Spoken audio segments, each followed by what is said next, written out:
بسم اللہ الرحمن الرحیم الحمد للہ رب العالمین والصلاة والسلام علی سید الانبیاء والمرسلین۔ ہمارا فیضان تجوید کا سبق چل رہا تھا اور ہم ترقیق و تفخیم کا سبق پڑھ رہے ہیں، یعنی کن حروف کو باریک پڑھنا ہے، کن حروف کو پر پڑھنا ہے، اس کے حوالے سے ہم سبق پڑھ رہے تھے۔ تو تین حروف ایسے ہیں جن کو کبھی پر پڑھا جاتا ہے، کبھی باریک پڑھا جاتا ہے، جن میں سے الف ہے اور لام ہے اور را ہے۔ تو ہم را کے بارے میں پڑھ رہے تھے۔ تو را کی 6 قسمیں بیان کی گئی تھی: را متحرکہ، را ساکنہ کو ہم نے پچھلے درس کے اندر پڑھا تھا۔ تو آج ہے را موقوفہ، تیسری قسم ہے را کی، رائے موقوفہ، یعنی وہ را جس پر وقف کیا گیا ہو۔ حرف کے آخر میں را ہوتی ہے تو اس پر وقف کیا جاتا ہے، جیسے غفور۔ تو اب را اس پر وقف کیا جائے تو وہ موقوفہ کہلاتی ہے۔ تو کہتے ہیں را موقوفہ کی تفخیم و ترقیق کے قواعد۔ پہلے اس کی تعریف کریں گے کہ را موقوفہ کہتے کسے ہیں۔ کہتے ہیں را موقوفہ کی تعریف: را موقوفہ یعنی وہ را جس پر سکون کے ساتھ وقف کیا جائے، جس پر سکون کے ساتھ وقف کیا جائے اس کو را موقوفہ کہا جاتا ہے۔ اس کی مندرجہ ذیل چند قواعد ہیں۔ را موقوفہ سے پہلے زبر ہو یا پیش ہو تو را پر ہوگی: ون حر، کمر، نظر، زبر۔ یعنی را پر وقف کیا جائے اور وہ وقف سکون کے ساتھ ہو۔ بسا اوقات وقف سکون کے بغیر بھی ہو رہا ہوتا ہے۔ تو سر اگر سکون کا کیا وقف ہو مطلب رہا، یعنی؟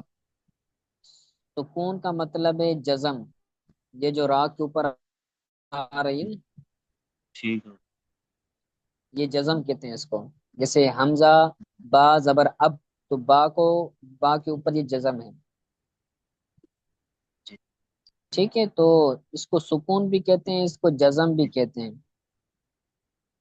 اور جس پر ساکن سے سکون ہو اسے ساکن بھی اسی سے ہے؟ جی ٹھیک۔ ہاں، جس پر یہ سکون ہوگا پھر اس کو ساکن کریں گے۔ اب یہ را کے اوپر سکون ہے تو اب را کیا بنے گی؟ را ساکن بنے گی۔ اگر با کے اوپر یہ سکون ہو تو با ساکن بنے گی، جیم کے اوپر سکون ہو تو جیم ساکن بنے گا۔ تو جس پر سکون ہو اسے ساکن کہتے ہیں۔ تو را ساکن یعنی جس پر سکون کے ساتھ وقف کیا جائے تو اور اس سے پہلے زبر ہو یا اس سے پہلے پیش ہو تو اس را کو پر پڑھا جائے گا۔ جیسے ون ہر، را ساکن ہے اس سے پہلے زبر ہے۔ قمر، تو بس را ساکن ہے اس سے پہلے زبر ہے۔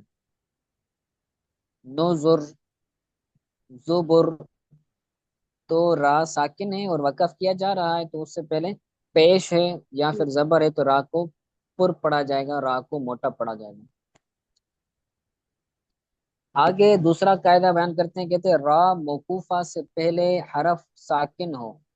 را موقوفہ ہے اور اس سے پہلے حرف ساکن ہو، اور اس سکون اور اس ساکن حرف سے پہلے، اس ساکن حرف سے پہلے حرف مفتوح یا مدموم ہو تو را پر ہوگی۔ اب یہاں پر 3 حروف کا بحث ہے۔ ایک تو را ہے جو خود ساکن ہے وقف کی وجہ سے۔ اب اس سے پہلے جو حرف آ رہا ہے، را ساکن سے پہلے جو حرف آ رہا ہے وہ بھی کیا ہے؟ وہ بھی ساکن ہے۔ را موقوفہ جو ساکن ہے اس سے پہلے جو حرف آ رہا ہے وہ بھی وہ بھی ساکن ہے، ساکن اور اس ساکن سے پہلے والا حروف یعنی لاسٹ تھرڈ جو حرف ہیں، جی لاسٹ جی تھرڈ حروف پر اگر زبر ہو یا پھر پیش ہو، پیش فتحہ ہو یا پھر دمہ ہو تو اب را کو پر پر پڑھیں پڑے گے۔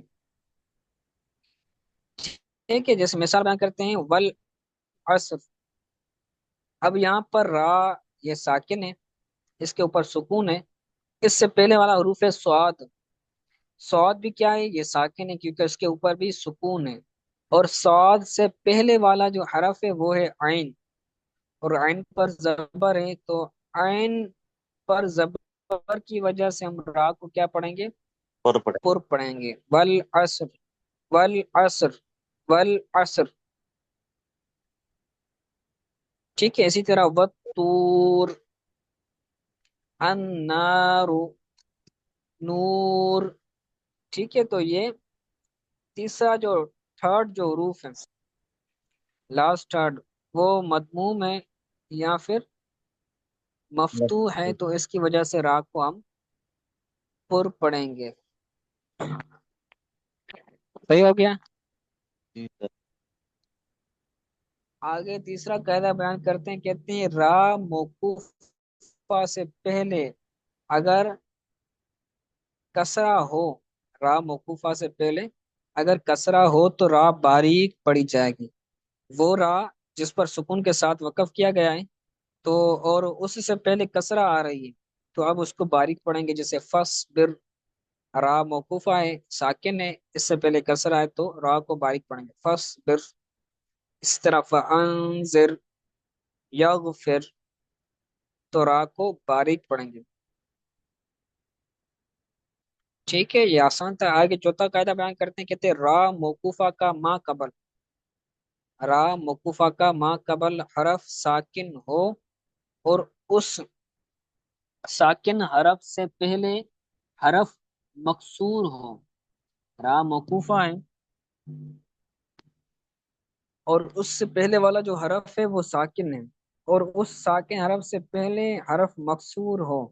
جیسے جو ہے وہ پیچھے گزرا کہ لاسٹ تھرڈ جو حرف تھا اس پر فتحہ تھی یا پھر دمہ تھی تو ہم اس کو پڑھ رہے تھے جو ہے وہ پر پڑھ رہے تھے.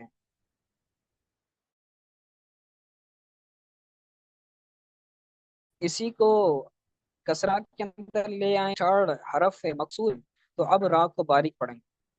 جیسے السحر، السحر. اسی طرح ہجر، ہجر، ذکر، فکر.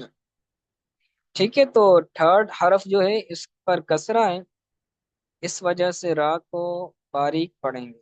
را ساکن ہے، را ساکن سے پہلے حرف بھی ساکن ہے اور اس سے پہلے والا حرف جو ہے وہ کسرہ والا ہے تو را کو باریک پڑھیں گے. را موقوفہ سے پہلے آخری قاعدہ بیان کرتے ہیں، کہتے ہیں را موقوفہ سے پہلے یا را موقوفہ سے پہلے یا ساکن ہو، یا ساکن ہو تو را کو باریک پڑھیں گے. جیسے خیر، قدیر.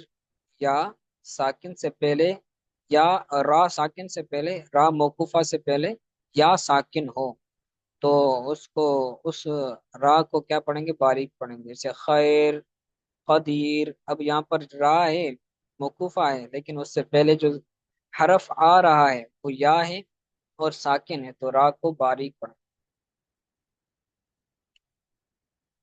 ٹھیک ہے،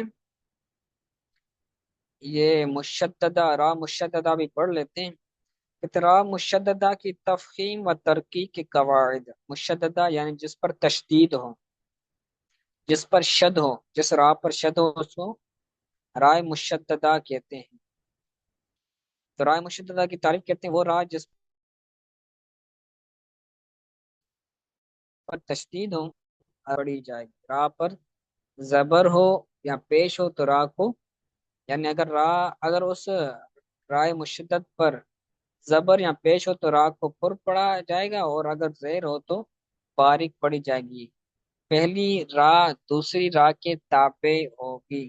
جیسے ذریتن، ذریتن. اصل میں جو مشدد حرف ہوتا ہے نا اس کے اندر اصل میں دو حروف ہوتے ہیں.